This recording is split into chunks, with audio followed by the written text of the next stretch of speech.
ड्रामे के अगले एपिसोड में राहिम ऐमन के घर जाता है। जब उसे मालूम हो जाता है कि ऐमन जिंदा है, वो मरी नहीं है। यहाँ तक कि पुलिस जब वो इन्वेस्टिगेशन शुरू करती है, ऐमन से पूछा जाता है कि आखिर कल्प्रिट कौन है और आपके साथ जो कुछ भी हुआ ये किसने करने की कोशिश की, आप उनका नाम बताइए। वहाँ पर ऐमन कह देती है कि अली नवाज के बेटे राहिम अली नवाज ने। इधर जब राहिम को मालूम होता है कि उस पर इल्जाम सारा का सारा लगा दिया है ऐमन ने, उसके पाँव तले तो जमीन निकल जाएगी। यानी ऐमन ऐसा कैसे कर सकती है, उसने सारा का सारा इल्जाम राहिम पर कैसे लगा दिया, क्योंकि शहरोज की हकीकत उसने छुपा कर रखी ऐमन के सामने से कि ये मेरा भाई है। और जब ऐमन उसे एकदम से पार्टी पर देखती है, ये तो राहिम का भाई है। जिस कमरे में शहरोज उसे लेकर जाता है वो भी राहिम का कमरा ही होता है। और इसी वजह से ऐमन यही समझेगी कि ये सारी प्लानिंग राहिम की थी, इसने अपने भाई का इस्तेमाल करते हुए मेरे साथ ये सब कुछ किया है। और यही एक घटिया शख्स है, ये ऊपर से नीचे तक झूठा शख्स है। इसी वजह से ही तो टीजर में दिखाया जाता है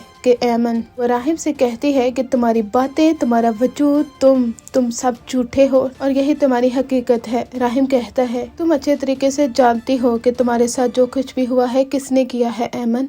ऐमन कहती है कि मैं जानती हूँ मेरे साथ जो कुछ भी हुआ है वो कोई और नहीं बल्कि अली नवाज का बेटा राहिम अली नवाज है। राहिम चीखता है, चिल्लाता है, वो कहता है कैसे कह सकती हो तुम्हारे पास क्या सबूत है। शहरोज तुम्हें वहाँ पर लेकर गया, उसने तुम्हारे साथ ये सब कुछ करने की कोशिश की और तुमने सारा का सारा इल्जाम मुझ पर कैसे लगा दिया ऐमन। वहाँ पर राहिम काफी रोता है और कहता है मैं सारे सबूत इकट्ठे करूंगा और तुम लोगों का झूठ सबके सामने आकर रहेगा। और खास तौर पर तुम ऐमन, तुम पछताओगी कि तुमने एक बेगुनाह पर इल्जाम लगाया है। यानी ये सारा ड्रामा राहिम के गिर्द घूमने वाला है कि किस तरह से एक लड़के पर झूठा इल्जाम लग गया और वो इसी झूठ की ज़द में आ चुका है कि अपनी जिंदगी को बर्बाद करने की कोशिश करता है। लेकिन अब वो हकीकत सबके सामने लेकर आना चाहता है। कैसे वो सारे सबूतों को इकट्ठा करेगा और अपनी बेगुनाही को साबित करेगा। शहरोज ने जिस तरह से पूल की वीडियोस बनाई और अपने आप को सच्चा साबित कर दिया राहिम पर इतना बड़ा इल्जाम लगवा कर, यहाँ कि राहिम की मोम भी अब उसका साथ नहीं देती क्योंकि राहिम उनका सतीला बेटा है। वो तो शहरोज का साथ ही देंगी क्योंकि शहरोज उनका सगा बेटा है। अब राहिम समझ जाता है कि अब वो बिल्कुल अकेला है और कोई भी उसका साथी नहीं है। बचपन से लेकर आज तक मोम और डैड ने छोटे बेटे को